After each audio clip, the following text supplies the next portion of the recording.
اچھے وقت کی 5 نشانیاں۔ نماز فجر کے وقت آنکھ کھلنا، جس کو دین کی سمجھ آنی شروع ہو جائے، جو آزمائش کے وقت صبر سے کام لے، اس کے چہرے پر رونق آنے لگ جائے۔ حضرت علی کرم اللہ وجہہ کریم نے ارشاد فرمایا، جب کسی کے چہرے پر رونق آنی شروع ہو جائے تو سمجھ لو کہ اچھا وقت آنے والا ہے۔ جس انسان کے خرچے میں کمی آنے لگ جائے اور رزق میں برکت پیدا ہو جائے تو سمجھو اس کا اچھا وقت آ چکا ہے۔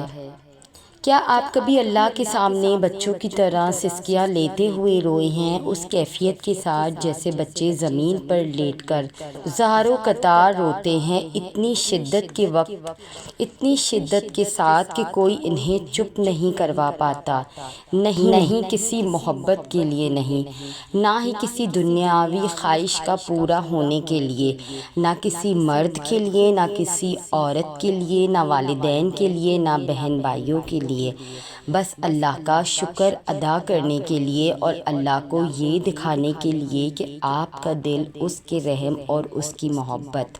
کو دیکھ کر پھٹ رہا ہے، اللہ کو یہ بتانے کے لیے کہ آپ اس کے رحم میں سر سے پاؤں تک ڈوب گئے ہو اور آپ کے پاس اب الفاظ نہیں بچے جس سے آپ یہ کہہ سکے کہ یا اللہ آپ کا شکریہ، کیونکہ الفاظ اس کی نعمتوں اور رحمتوں کے مقابلے میں بے معنی ہو گئے ہیں۔ اس کا رحم ہمیشہ کی طرح جیت گیا ہے اور اس کا گنہگار بندہ اس کے رحم سے ہار گیا ہے۔ کہ کیا کبھی ایسا ہوا ہے آپ کے ساتھ؟ اگر ایسا نہیں ہوا تو کیا شکر ادا کیا آپ نے اپنے رب کا؟ اداس ہو کیوں؟ دعا قبول نہیں ہو رہی اسی لیے؟ ہاں، کبھی کبھی قبولیت کا لمحہ ہوتا ہے تو منہ سے نکلتے ساتھ ہی دعا قبول ہو جاتی ہے، لیکن پتہ ہے کیا؟ جس چیز کے لیے تم سجدوں میں تڑپ کر روتے ہو، جس لیے تم خود کو بدل دیتے ہو، اللہ پھر اس پر تھوڑا امتحان ضرور لیتا ہے تاکہ وہ تمہاری اس پکار، اس تڑپ کو دیکھ سکے کہ تم میں کتنا صبر، اور تم صبر کرنا سیکھ جاؤ گے اور اس بات پر یقین رکھو گے وہ تمہیں ہر لمحہ دیکھ بھی رہا ہے اور سن بھی رہا ہے، وہ تم سے غافل نہیں ہے، بس دعا ابھی قبول نہ کر کے آزما رہا ہے، اور آزمائش کبھی ہمیشہ کے لیے نہیں ہوتی، اور جب کوئی امید نہ بھی نظر آئے پھر بھی دعا کے لیے ہاتھ اٹھا رہے ہو، بس وہی ہے جو دے سکتا ہے، اور اس کے علاوہ وہ بھلا اور کون ہے جو تمہاری دعائیں سن سکے، تمہاری مدد کر سکے اور تمہاری تکلیف کو سمجھ سکے، تمہارے انتظار کی اذیت کو دیکھ سکے، تمہاری خاموشی کو پڑھ سکے، تمہارے حلق میں پھنسے آنسو کو بھی بانپ سکے، تو پھر عرش سے آواز صرف کن کی ہی آئے گی، وہ اللہ تمہاری ضرور سن لے گا۔ اللہ کے قرب میں داخل بندوں سے ملا جائے تو دیکھا جا سکتا ہے کہ وہ خلق سے بے نیاز، اپنے حال پر مطمئن، اپنی ماضی کو بھول بھال کر سب کچھ اللہ کے سپرد کیے ہوئے، جو ہے جس حال میں ہے اس پر خوش ہے کہ اصول پر آپ کو مطمئن اطمینان قلب کی سحر انگیز خوبصورت زندگی میں جیتے نظر آئیں گے وہ لوگ جو اللہ کے قرب میں جیتے ہیں۔ سورہ بقرہ میں اللہ تعالیٰ فرماتے ہیں، جب میرے بندے میرے بارے میں آپ سے سوال کرے تو آپ کہہ دے کہ میں بہت ہی قریب ہوں، ہر پکارنے والے کی پکار کو جب بھی وہ مجھے پکارتے ہیں قبول کرتا ہوں، اسی لیے لوگوں کو بھی چاہیے وہ میری بات مان لیا کریں اور مجھ پر ایمان رکھیں، یہی اس کی بھلائی کا باعث ہے۔ ہدایت اور اللہ کی محبت دو ایسی چیزیں ہیں جو انسان کو مانگے بغیر نہیں ملتی۔ اللہ سے رجوع کرنے میں دیر نہ کرو، ابھی بھی وقت ہے، لوٹ جاؤ اس کی طرف، وہ آج بھی تمہاری توبہ کے، تمہارے لوٹنے کے انتظار میں ہے۔ تم اس سے مانگو تو صحیح، وہ کیوں تمہیں ہدایت نہیں دے گا، وہ کیوں تمہیں اپنی محبت سے سرشار سرشار نہیں کرے گا؟ وہ کیوں تمہیں اپنے قرب سے نہیں نوازے گا؟ بس پہلا قدم تمہیں اٹھانا اور بہت ساری دعائیں کرنی ہے، پھر دیکھنا وہ کیسے کیسے تمہارے راستے بناتا ہے، کیسے کیسے تمہارے لیے غیب سے مدد بھیجتا ہے۔ اللہ کو جوانی کا سجدہ بڑا پسند ہے کہ جوانی کا سجدہ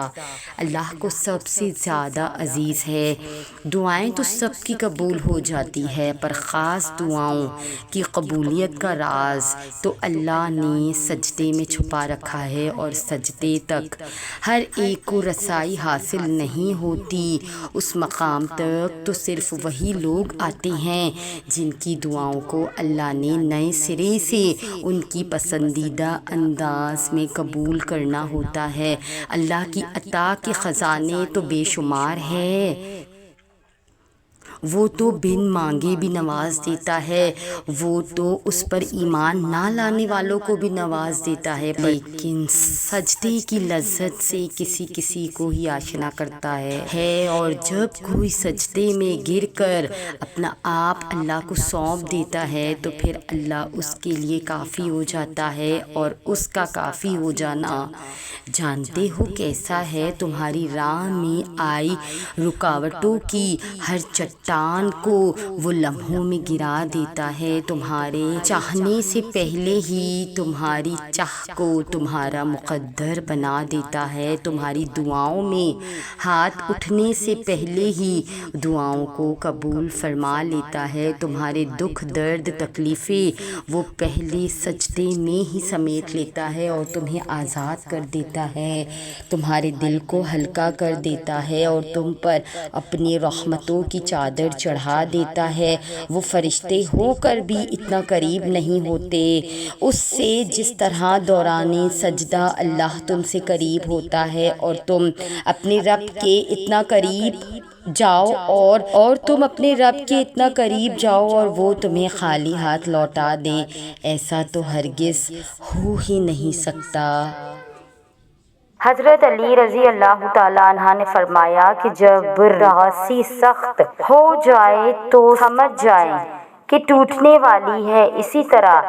جب حالات بہت بگڑ جائیں تو سمجھ لیجئے کہ آسانی آنے والی ہے، اور بے شک ہر مشکل کے ساتھ آسانی ہے۔ زندگی کا مزہ تب آنا شروع ہوتا ہے جب آپ اتنے میچور ہو جائیں کہ دوسروں کی حیثیت، مرتبہ، پیسہ اور شخصیت آپ کو متاثر نہ کر سکے، اور سامنے والے کی آدھی بات سن کر آپ کو پتہ چل جائے کہ وہ کیا کہنے والے ہیں اور کیا چاہتے ہیں۔ حضرت علی رضی اللہ تعالی عنہ نے ایک اور جگہ فرمایا، جس کا ظرف دیکھنا ہو اسے عزت دو، جس کی فطرت دیکھنی ہو اسے آزادی دو، نیت اگر کسی کی نیت کو بھانپنا ہو تو اسے قرض دو، اور خصلت دیکھنی ہو تو اس کے ساتھ کھانا کھاؤ۔ تو آج کی ہماری ویڈیو کا ٹاپک ہے اللہ پاک تمہارا تڑپنا دیکھ رہا ہے، وہ بے سود نہیں جانے دے گا۔ اپنی ویڈیو شروع کرنے سے پہلے آپ سے گزارش ہے کہ جنہوں نے ہمارے چینل کی اس سے پچھلی ویڈیو نہیں دیکھی تو پہلے وہ دیکھ لیجئے، اور ویڈیو پسند آنے کی صورت میں ہمارا چینل سبسکرائب کیجئے۔ اس کے علاوہ آپ ہمیں کمنٹ باکس میں یہ بھی بتائیے کہ آپ ہماری ویڈیو کس ملک یا شہر سے دیکھ رہے ہیں۔ دین کے اس خوبصورت سفر میں آپ کا ساتھ ہمارے لیے باعث مسرت ہے۔ اللہ رب العزت تمہاری ان زار و راز بہتی ہوئی آنکھوں کو معجزے سے خالی نہ چھوڑے گا، وہ تمہاری ان تڑپتی اور سسکتی ہوئی آہوں کو رد نہیں کرے گا، وہ ان ہتھیلیوں کو کبھی خالی نہیں لوٹائے گا جو اس کے سامنے روتے ہوئے پھیلائی جاتی ہے۔ یہ کبھی نہیں ہو سکتا کہ تم اپنے زیرہ زیرہ بکھرے وجود کو اس کے در پہ لے کر جاؤ اور وہ اسے محبت سے نہ سمیٹے، اور ایسا ہرگز نہیں ہو سکتا کہ تم تکلیف میں ہو اور وہ تمہیں اس تکلیف سے نجات نہ دلائے۔ وہ کائنات کی بے شمار آوازوں میں سے تمہاری آواز پسند کرتا ہے، اسے محبوب ہے وہ قیمتی پل جب تم آنسوؤں سے بھری نگاہوں سے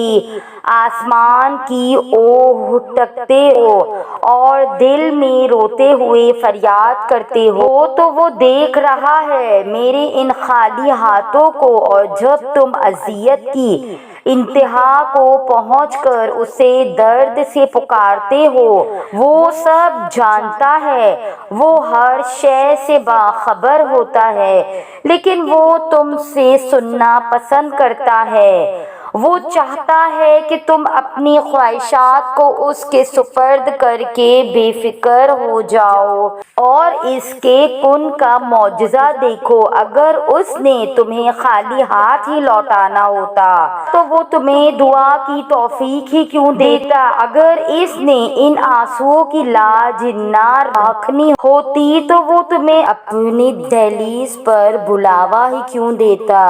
اور اگر اس نے تمہیں تڑپتا ہوا ہی چھوڑنا ہوتا تو پھر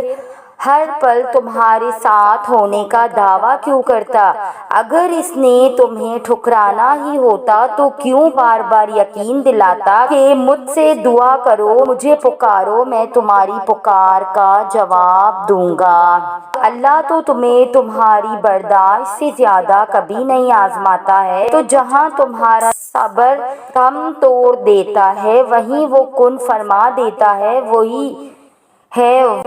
اس کی مدد تم تک پہنچ جاتی ہے۔ یاد رکھو ایسا کچھ نہیں ہے جو تمہارے رب کے اختیار میں نہ ہو، کوئی ایسا کام نہیں جو وہ کرنے پر قدرت نہ رکھتا ہو، اس کائنات میں کوئی ایسا زخم نہیں ہے جسے اللہ بھر نہیں سکتا۔ یہی تو وہ خود شناسائی ہے کہ اللہ کے اختیار کو سمجھ جانا، پھر جو دل چاہے اس سے مانگ لینا۔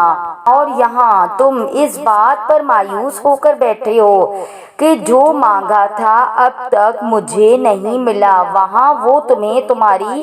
دعا کی قبولیت کا ارادہ باندھے ہوئے ہے۔ امید تو اللہ رب العزت کا یقین ہے اور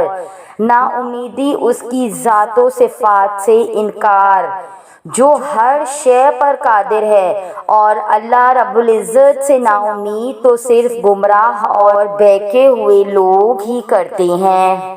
وہ جو آسمان اور زمین میں موجود ہر شے کا حساب رکھے ہوئے ہے وہ تم سے غافل کیسے ہو سکتا ہے؟ وہ تمہارے درد سے نا آشنا نہیں ہے، وہ تو بس تمہاری ایک پکار کے انتظار میں ہے کہ کب تم